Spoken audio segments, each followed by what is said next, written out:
But I just want the world to be better at listening. I think the moment we do that, we're just going to get on better because we understand each other. If we understand each other, there'd be none of this nonsense going on.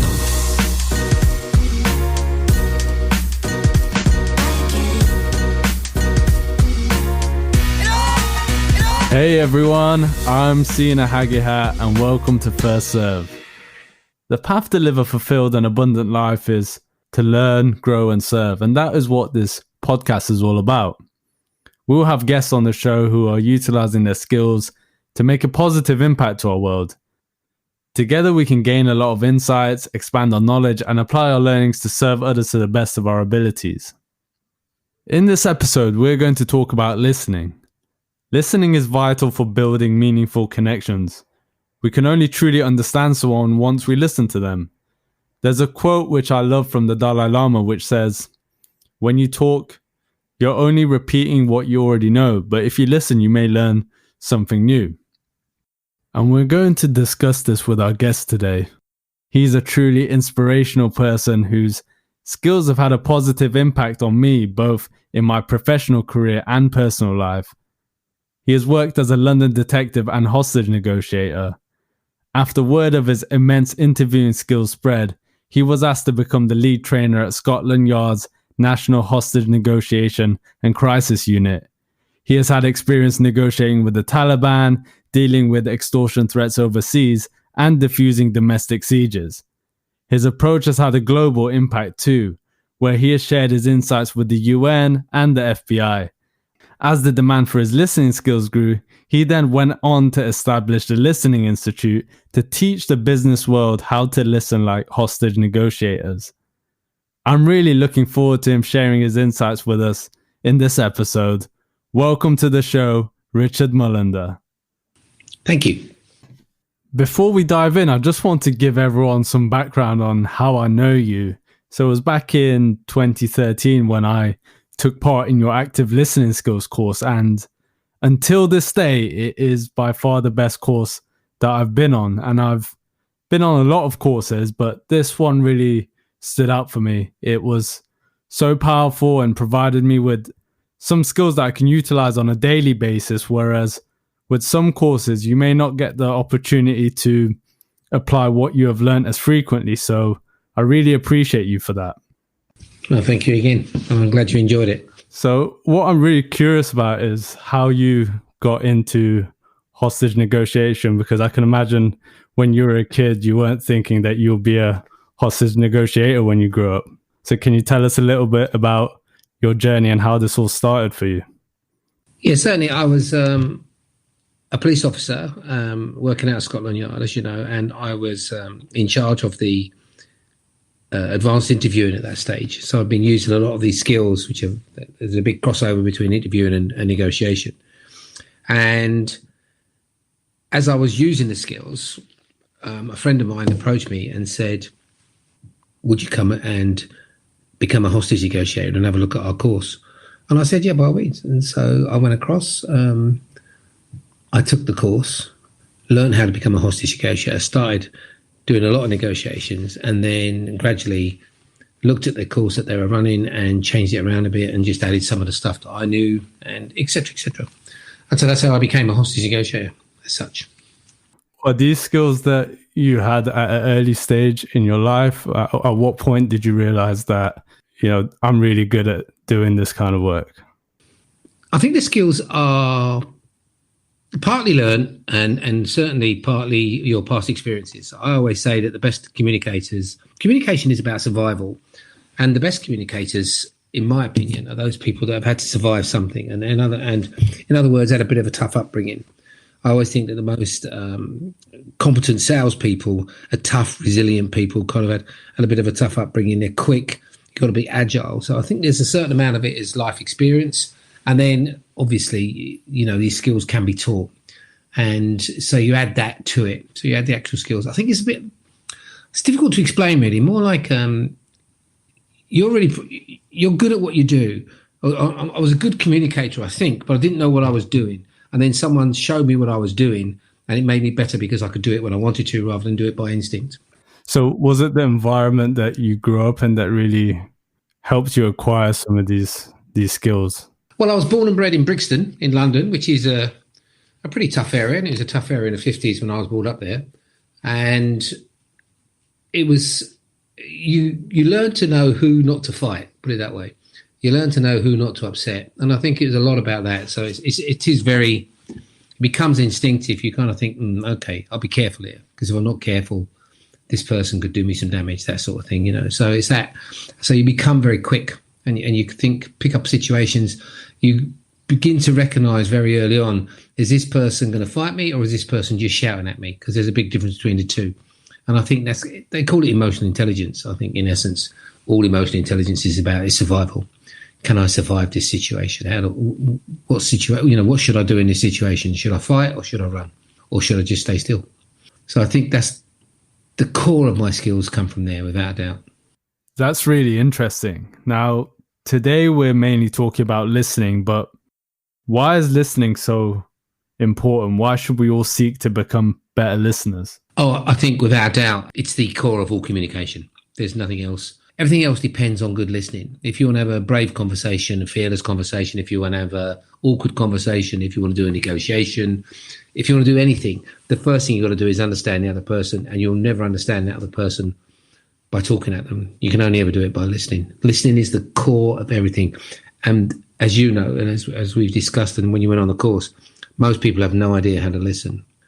And that's why I think it's such a thing that we should be teaching everybody to listen properly, to really listen to the other person. Yeah, for sure. There's a quote by Stephen Covey in his book, The 7 Habits of Highly Effective People. And he talks about, as humans, we tend to listen to reply instead of listening to understand. Absolutely. And most of the time we're listening to the words, and we're not really listening for the meaning. The words and the tone of voice put together give us the meaning of what's really going on behind. And once you get to that, you can guess at it really easily, but you've got to listen for it. You've got to understand what's driving these words. You know, the context, you're in the context, whatever the situation is, you need to know what's going on behind the words. And you'll only get that by listening to them. You'll never get it by talking at people. Yeah, I find it strange how throughout my school years, there's been more of a focus on talking and being a good speaker, and there's not been that much emphasis on listening. Whereas when it comes to relationships, being a good listener is a desirable trait to have. So why do you think it is that we are in that situation as a society? Is it because listening is seen as being too emotional, maybe? Or yeah, I just find it strange how there's a lot of emphasis on being a good speaker, but not much on being a good listener. I absolutely agree with you. And I feel foul of this myself when I'm younger. You know, we're all taught to ask questions, speak up for yourself, you know, get yourself heard, all of those things. You never, ever have anyone say to you, just listen carefully to what's being said. And a lot of people don't know what listening is. They don't know what to listen for. So I think we're not taught it because people haven't really thought about it in that depth, shall we say, you know.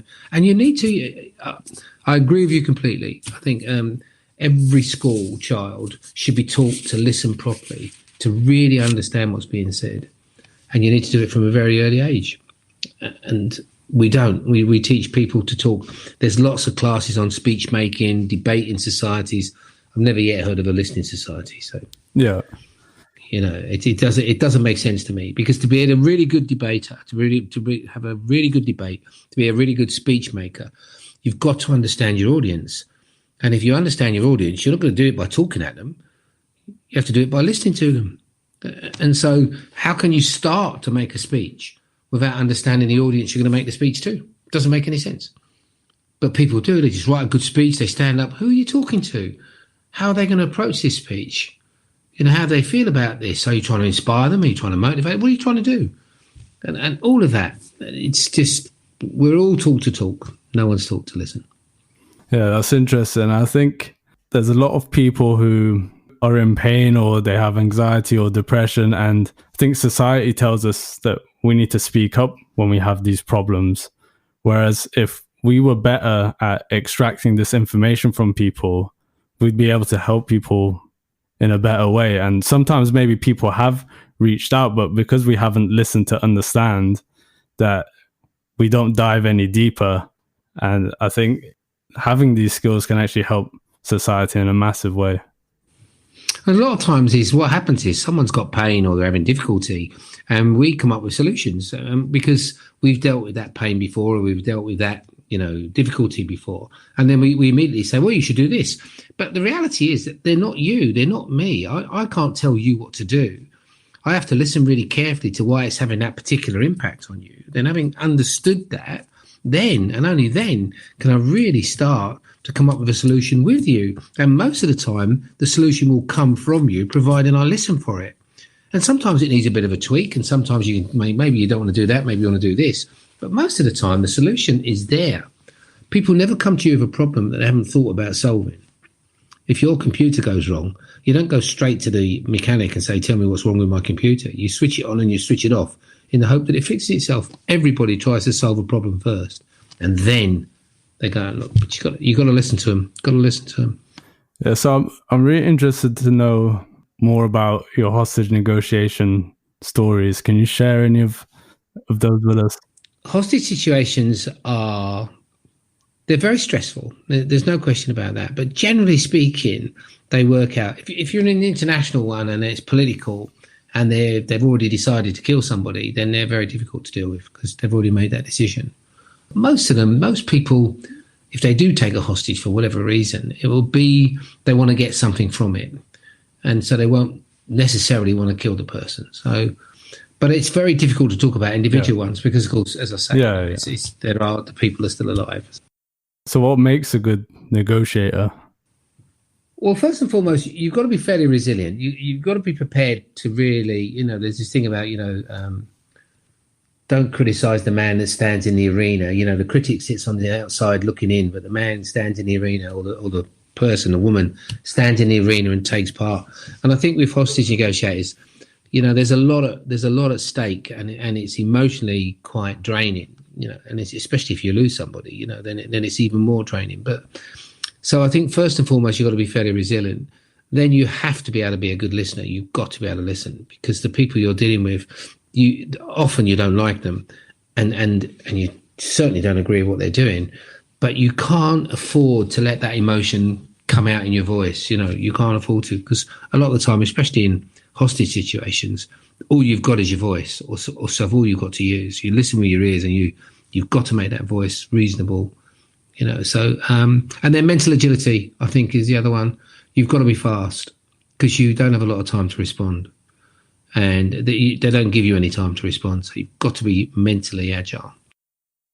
So good listener, mentally agile, and resilient. Be prepared to be abused, because you're going to be abused. So that's another thing I want to touch upon, was the time constraint that you have, because we can apply some of these listening skills in the workplace or at home, and we have time to work on that and to extract the information. Whereas in your situation, you don't have much time on your hands. So how do you deal with that time pressure? Well, sometimes, again, it's difficult, I suppose, really. You have to build a relationship very fast. You have to build some sort of trust very fast. And then you have to be prepared to take your time. I always think it's a bit like being a comedian, where if you get the punchline at the right moment, everybody laughs. And if you don't get the punchline at the right moment, the joke falls flat. And that's like being a negotiator. So you have to judge the moment when you're going to make that appeal or whatever, So it's about that. But the time is you never know how long they're going to take. The shortest one I ever took was 2.5 minutes, and the longest it went on for 4 weeks. So, you just don't know. The timing is, you just have to listen and think, well, hang on, can I use that now or not? And so it's very difficult, really. And how much planning do you do beforehand, or are you thrown straight into the deep end sometimes? Do you not have much information to go with? Yeah, the suicide interventions often are very quick, so you don't have a great deal of time for planning. But how much planning do we do? As much as we can. That's the reality. If you've got time, you're planning all the time.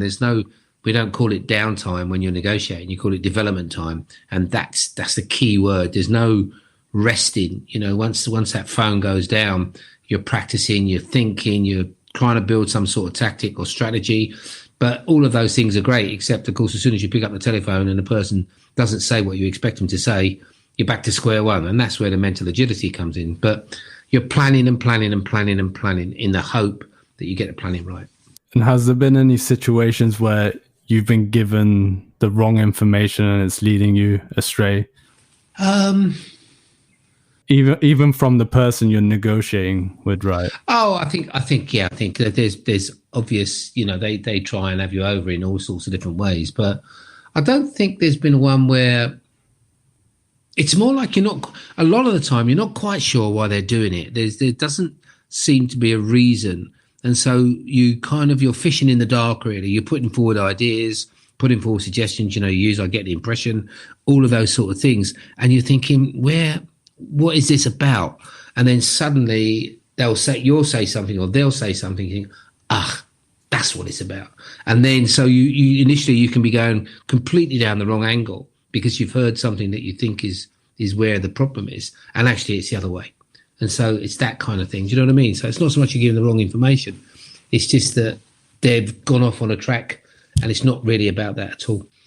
So can you take us through some of the techniques you use or the different phases of a negotiation? Yeah, all communication follows a similar route map. And the first one, of course, is preparation and planning. You have to do your preparation and planning where you can. And that preparation and planning is a constant throughout. So it's before the first meeting, before the investigation, et cetera, and then it follows. Everything follows. So there's a first meeting where you've got to make the right impression, and if you get the trust right, you get the trust at that time. You start to get likable. So that's the first meeting. It can be in there. You can do all sorts of things, but that's really the key. Then you go into the investigation phase, and that phase is basically trying to find out what it's all about, why we're here. And if possible, to find out, the kind of motivators that's made them be there on that day. Then you come to the proposal stage. The proposal stage, their proposal in a suicide intervention, of course, is that death is better than life. Our proposal, of course, is that life is better than death. And it's that. And so you've got to come up with a counter proposal to their proposal. So that's where the investigation is really useful, because you've got to think, okay, that's what they're saying. That's why they're there. How can I make that work to my advantage or turn it round to my advantage? Then you come to the bargaining phase, which is what a lot of people call negotiation. And then finally you do the review. And the review is when you think, okay, what's gone right, what's gone wrong. And you can do that in between negotiations. So if you've got maybe 5 negotiations in this particular deal, then after the first one, you're saying, right, where are we? Where have we gone right? What have we done right? What have we done wrong, etc. And they're the five steps. And you just have to keep thinking, where am I on these steps? And what do I need, to fill in the other bits and pieces? So that's it. It's every communication you do. If you're going to go in to have an awkward conversation with somebody or a difficult conversation, or you've got to discipline somebody, exactly the same thing. First meeting, get that right. You've done your investigation. You know all that about that. You know what the person's like. Then you're going to put forward your proposal. Then you get to the bar, et cetera, et cetera. I think it's important to point out that when we hear negotiation, we kind of think that it's to do with business, it's striking some sort of deal. But in reality, we're actually negotiating on a daily basis, whether it's with our managers at work, with our partners, with our kids. So negotiation is actually a key part of our lives. And if we don't brush up on those negotiation skills, we can get taken advantage of. Whenever someone says, I want or I need, you're essentially in a negotiation. Absolutely. If you think about, let's say you want to take your partner on holiday, and you're thinking, but you want to go on a particular holiday, but you want your partner to go with you. So you think, well, okay, I want to do scuba diving. Let's just say we want to do scuba diving, but you know that your partner doesn't like scuba diving. So it's not a very good start, but let's work on that basis. So now you understand the person. You think, actually, but they do like doing this, this, and this. Right. So if I can arrange a holiday where they can do this, this, and this, then I can do some scuba diving at the same time. And so you start to plan it properly. So you're thinking, right, this is going to give this person a really good holiday. And at the same time, I'm going to have a really good holiday and able to do some scuba diving as well. It's that kind of preparation planning, rather than try and convince someone they should go scuba diving when they don't like it. Don't ever invite me to go skiing. I'm not going to go skiing. It's cold, it's wet, it's miserable, and I break my leg. I don't want to go skiing, but if you wanted me to go to a nice place where I can maybe walk in the mountains, maybe I can visit a few old cities all the time you're off skiing, then that's fine. I'll do that. So plan it around. You've got to convince me that this is a good holiday for me, not a good holiday for you. And how about some of the the skills that you taught me on the course, like echoing, summarizing, mirroring, that's some of the active listening skills. Can you talk about some of those? Yeah, I think the active listening skills are really useful, and they're also vital, but they're not listening. I think that's the trouble. You talk about, well, you're talking about our echoing, instead of actually asking a question, you can just repeat back a key word in the sentence. I was feeling really vulnerable, just repeat vulnerable, and then of course behind vulnerable, there's a story, and they will tell you that story. Stop asking too many questions, just say, and go on, tell me more. Those sort of things, so all of those are available. But again, notice they're not listening. And even when you're summarizing back what the other person has told you to make sure you've heard it properly, all you're doing is you're repeating back their words, or you can repeat back their meaning, but it's still their words. That's not the listening part of it. The listening is hearing the words. The repeating back is the talking part of it. And that's where the key comes in. I think that's where a lot of people that's the problem. When people are told about active listening skills, they think they're listening because they're using those skills. They're not. They're keeping the other person talking. Yeah. Well, I guess it's about trying to get to the underlying values and beliefs, right, to understand their motive. Because a memorable moment for me in that course was on the last day where we had to apply those techniques that you taught us, and we got into pairs, and my partner was asking or was listening and I was doing the talking, and I was just surprised at how much I talked and how very little he asked me. So using those techniques, I was actually getting down to the emotions. And this is someone that I don't really have a close relationship with. I haven't talked to him about these things, but it was just crazy to see how powerful that is, that you can uncover a lot from a person without even asking much. Yeah, no, absolutely. I think that's the key, is that you don't, the more questions you ask, the more routes you give them. So imagine if I say to you, tell me what you did at the weekend. And you said, I went to the football match. The temptation is to say, so who did you watch? And already I've moved you away from what you were talking about the weekend. The original question was, tell me about the weekend. Now I'm telling you, I'm asking you about a football match. And if I support one of the teams, or you can imagine that we never hear about the weekend. We hear about the football match. Mm-hmm. Well, that's 2 hours of the weekend. That's all it is. But what happened to the rest of the weekend? And that's, I think that's the key, is if you ask a really good open question, and shut up and listen to the answer. Mm-hmm. Yeah, but I think that's the key. And of course, the active listening skills enable you to keep the person talking without asking questions. But we haven't got time to teach you them all now. That's a day's course. Let's be fair, Sina. You know what I mean? For sure. So something I've noticed is that there's a lot of fear in us humans, especially right now in these strange times as well.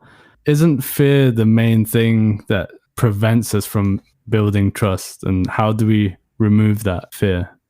Well, fear is the greatest motivator. If you're frightened of something, if you're frightened of starving, we panic shop. If you're frightened of COVID, we put masks on and we do all of this stuff. You can see it all the time.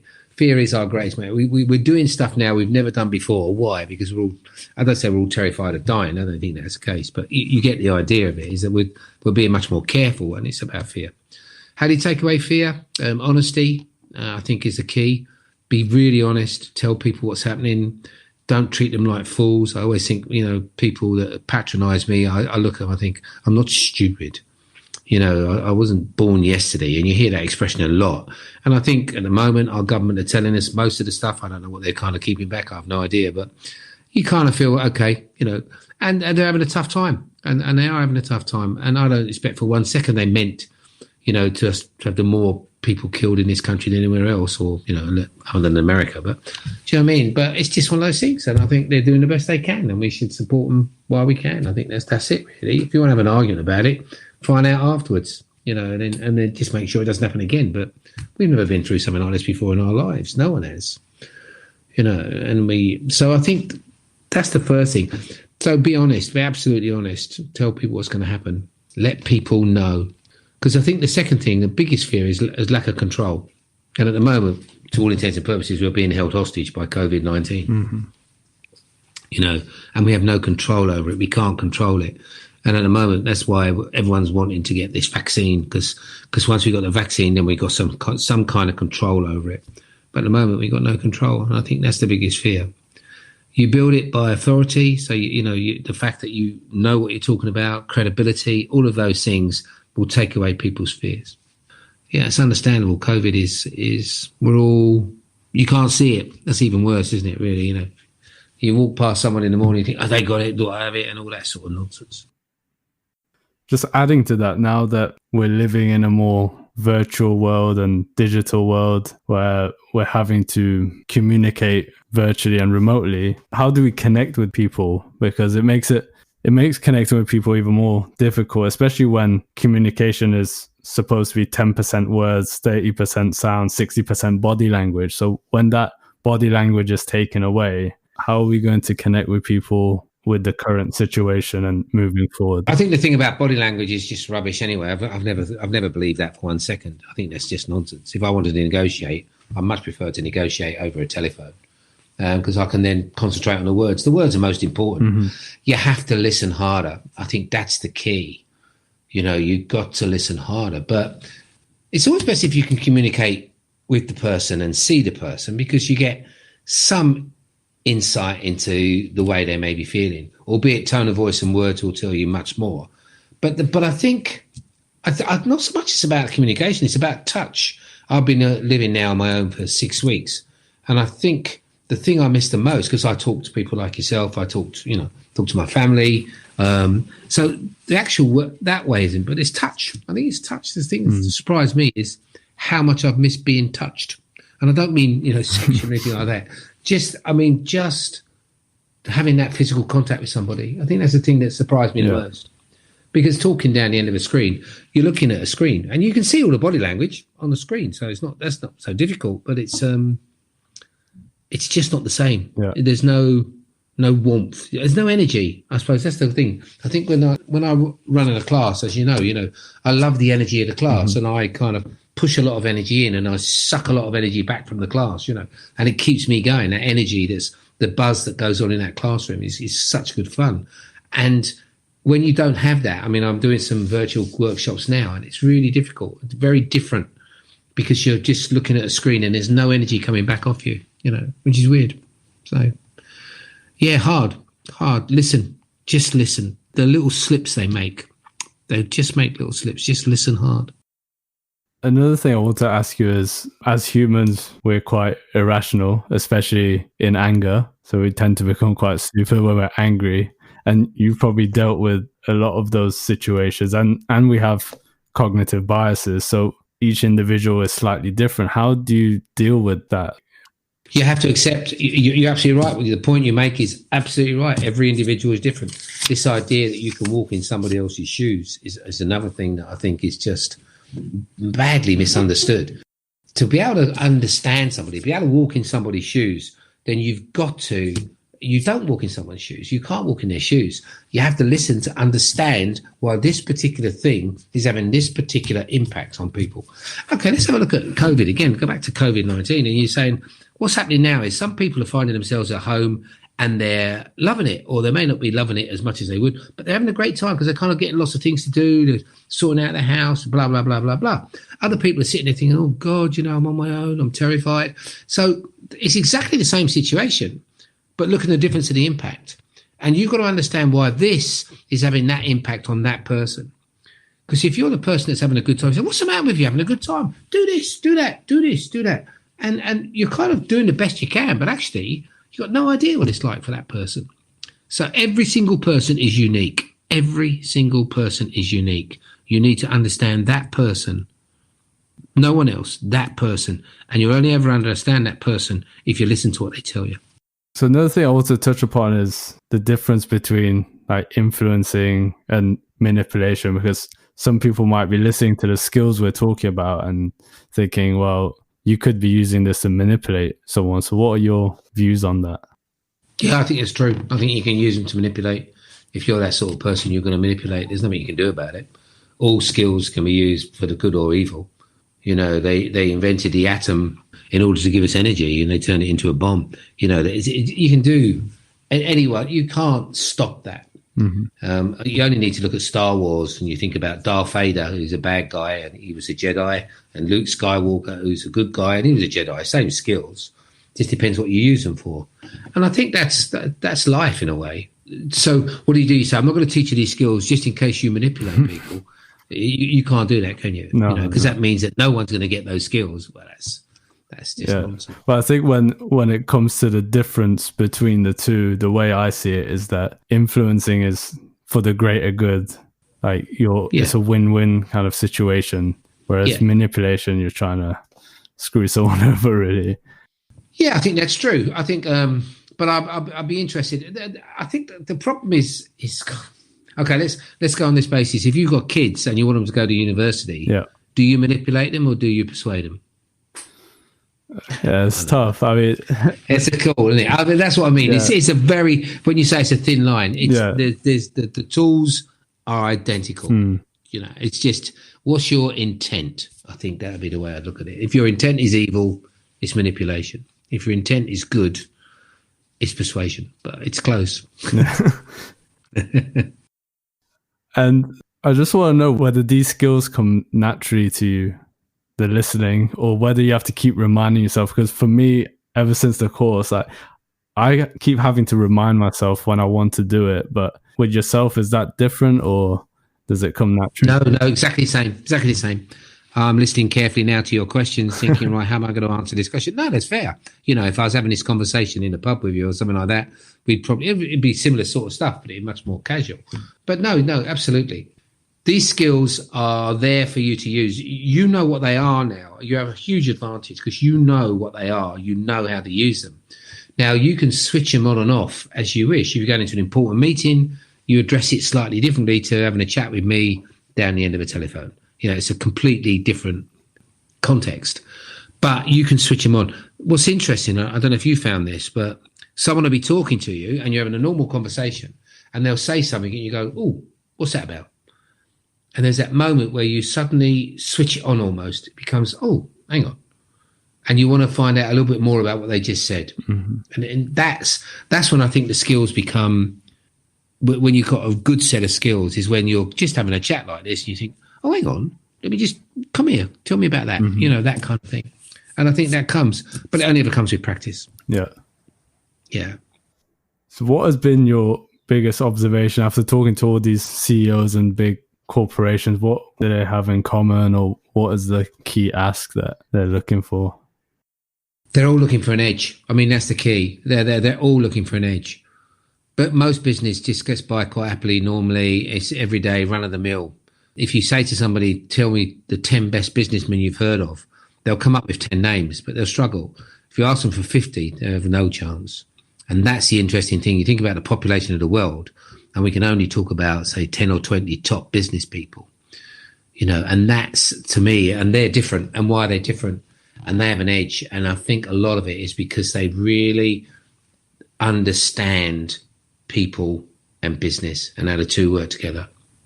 And I think the moment you get to that level where you're kind of really centered, thinking, well, I'm going to understand you so I can see where I can go, then I think that makes a difference. The edge is communication skills. They call them soft skills. It's just not true. The great leaders, listen to Churchill do a speech. I mean, he wasn't a great leader, but he could inspire. Trump, is Trump a great leader? I don't know. Will he get re-elected? Probably. And it's really interesting. He's talking to his audience. Who's his audience? His audience in the Midwest of America, and they love him. So we can all, you can sit back and watch these people and say, well, they're idiots and all the rest of it. And it's almost an arrogance. They're not that foolish. They're talking to the people they want to talk to because they're the ones that are going to elect them. It's what a politician does. In order to become the president, you have to get elected first.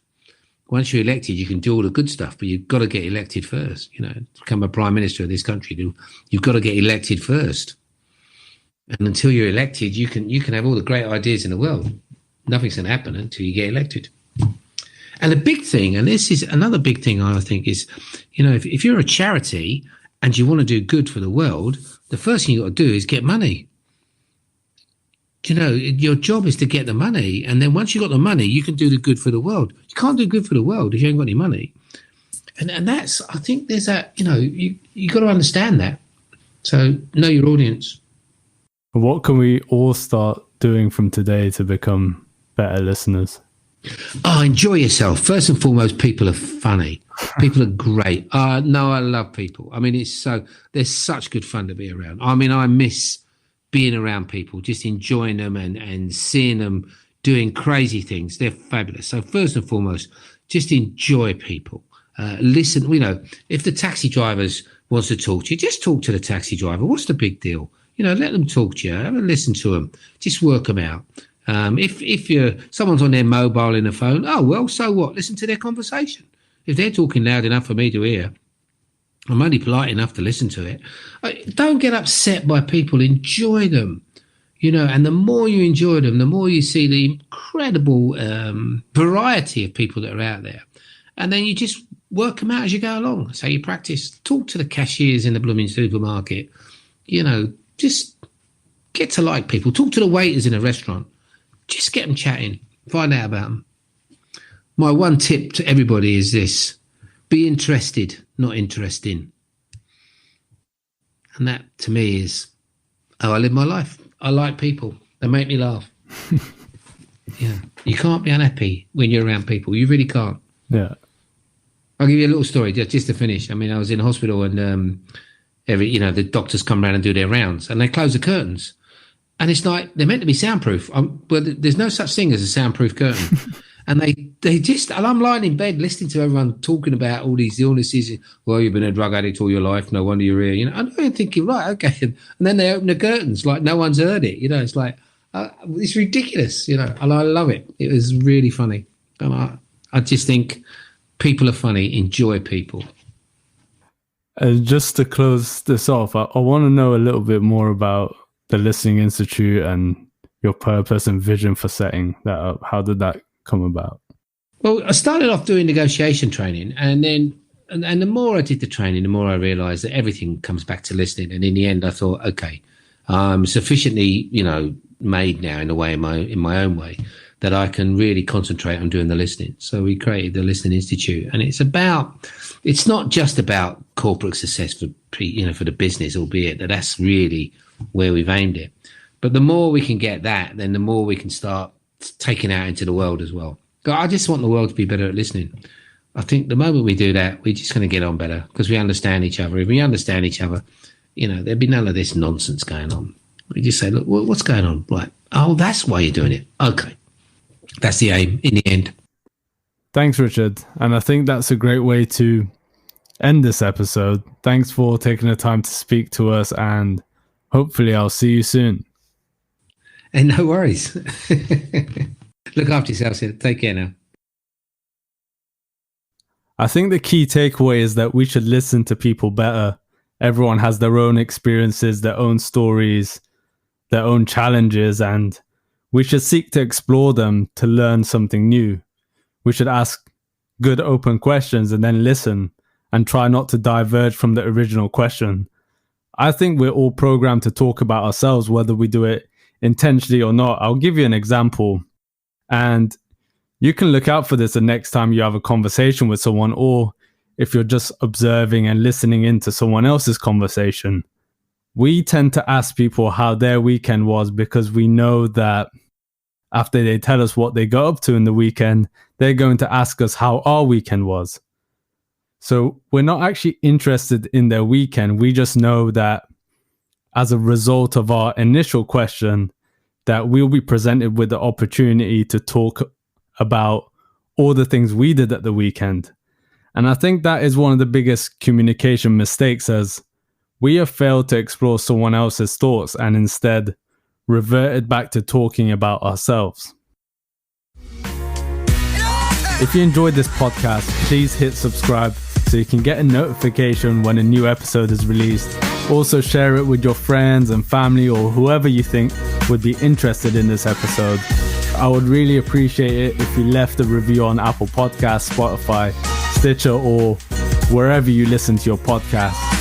If you want to reach out to myself, you can find me on Instagram. I'll leave the info in the show notes, and I'll see you all in the next episode.